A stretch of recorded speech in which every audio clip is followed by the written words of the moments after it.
கண்கள் கண்டன.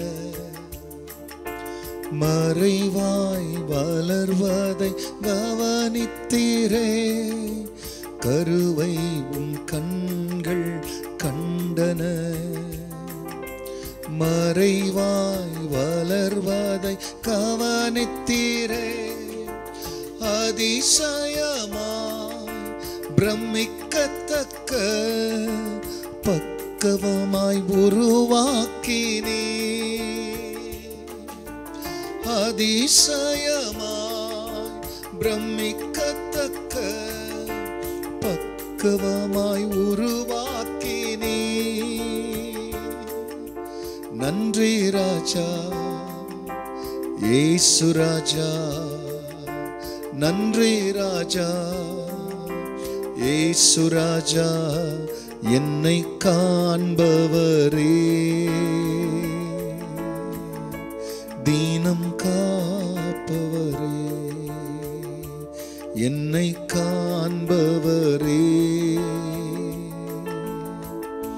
தீனம் காப்பவரே.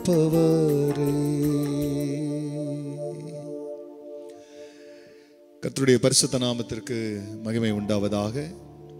ஆண்டவராகிய இயேசு கிறிஸ்துவின் நாமத்தில் வாழ்த்துக்கள். கிருபையும் சமாதானமும் உங்களுக்கு பெருகுவதாக. அன்பானவர்களே, இந்த நாளிலே தேவனாகிய கர்த்தர் நமக்காய் கொடுக்கின்ற அவருடைய ஆலோசனையானது நீதிமொழிகள் புஸ்தகத்தில் 4ஆம் அதிகாரத்தில் 4ஆம் வசனம். அவர் எனக்கு போதித்து சொன்னது, உன் இருதயம் என் வார்த்தைகளை காத்துக்கொள்ள கடவது, என் கட்டளைகளை கைக்கொள், அப்பொழுது பிழைப்பாய்.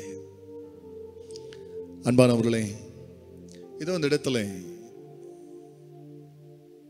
சாலமோன் ராஜா தன் தகப்பன் தனக்கு சொன்ன ஆலோசனையை இப்பொழுது தேவனுடைய பெரிதான குடும்பம் கிறிஸ்துவனுடைய குடும்பத்தினிடத்துல ஆவியானவர் அதை நம்மோடு கூட பேசுகிறார்.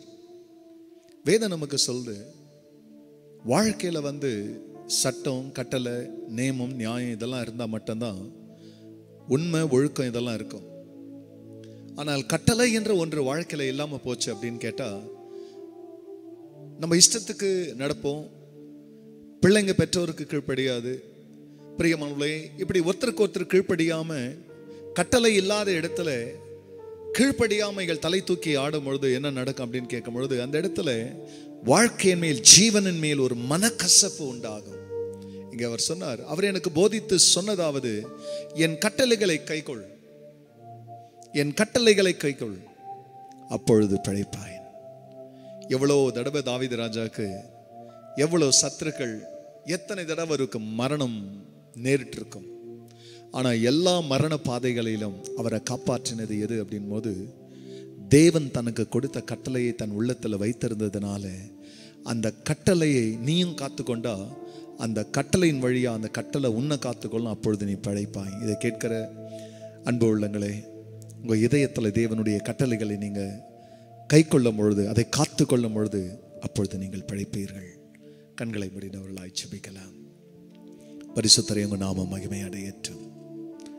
காலத்தால் அழிக்க முடியாத கர்த்தருடைய வசனம், அதை நம்பி அதன்படி வாழ்கிற எந்த மக்களையும் கர்த்தர் நீர் வாழ வைக்கிறவராய், உமது வசனம் எங்களுக்கு வேண்டிய பிழைப்பை கொடுக்கக்கூடியதாக இருக்கிறதுனால இதை கேட்கிற ஒவ்வொரு மக்களும் அதிகமாக உம்முடைய வேதத்தை நேசிக்கவும் வாசிக்கவும், தன் ஜீவனை பாதுகாக்கிற இந்த கட்டளையை தனக்குள் காத்து கொள்ளவும் தம் பிள்ளைகளுக்கு கர்த்தர் கிருபை செய்து அதன் வழியாய் அவர்களுக்கு நீண்ட ஆயுள் இருக்கிறது என்பதை அறிந்து அவர்கள் உமக்கு சாட்சிகளாய் வாழ உதவி செய்யும்.